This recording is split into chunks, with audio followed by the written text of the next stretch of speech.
faire le bon choix parmi ses compagnons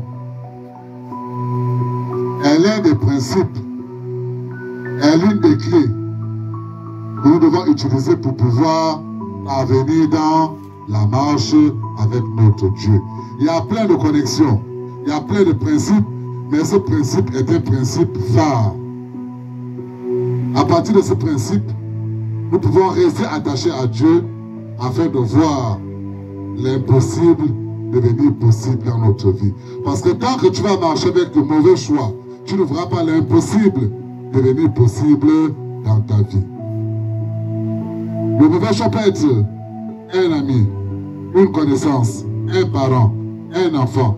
Ça peut aussi être des pensées. Tu veux aussi choisir de bonnes pensées. Tu veux aussi prendre de bonnes décisions pour ta propre vie, pour ton bien-être, pour ta prospérité spirituelle, pour ta prospérité financière.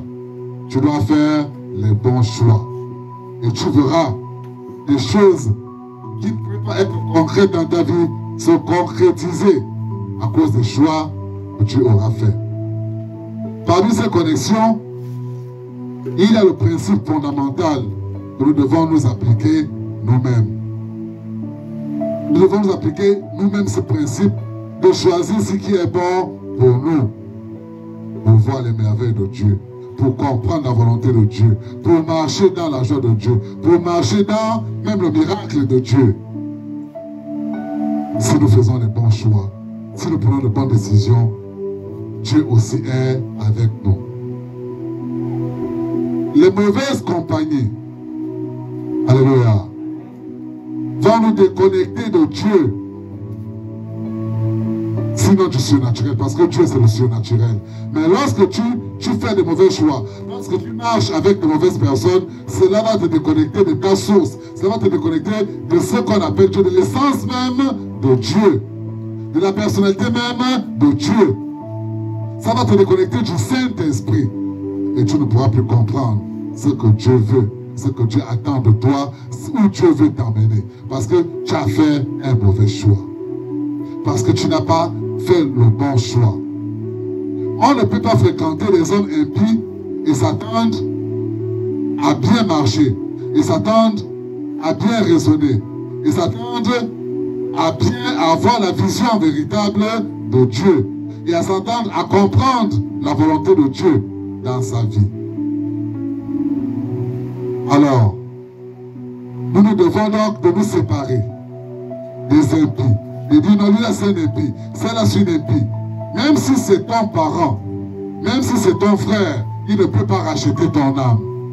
Donc si tu fais par complaisance, tu vas perdre ton âme parce que tu as voulu suivre le sang, parce que tu as voulu suivre le nom, parce que tu as voulu suivre l'amitié. Et demain, tu vas t'en repentir. Parce que Dieu, c'est la réalité absolue. Parce que Dieu, c'est la vérité absolue. Parce que Dieu, c'est l'existentiel même. C'est le sens même de la vie. C'est la vie même. Donc, à partir du choix que tu vas faire, à partir des personnes que tu vas choisir, avec lesquelles tu vas marcher, Dieu aussi saura à quel camp tu appartiens, avec qui tu veux marcher et avec qui tu veux t'engager.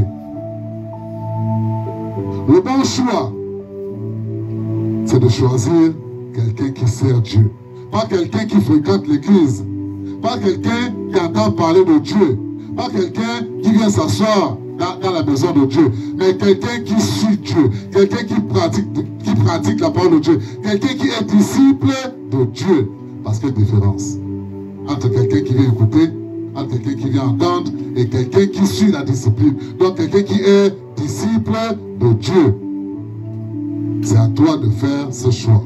Mais lorsque tu choisis de marcher avec un impie, en connaissant la vérité, en sachant que tu n'es pas sur la voie de Dieu, tu ne marches pas sans de Dieu, cela revient à dire que tu te moques de Dieu. Et on ne se moque pas de Dieu impunément. Alléluia. Il y avait un frère et une sœur que Dieu avait choisi pour le ministère. Amen. Il a dit à Moïse, toi tu conduis le peuple. Tu fais tout ce que te demande de faire. La vision est entre tes mains. Amen. Il y avait aussi sa sœur Marie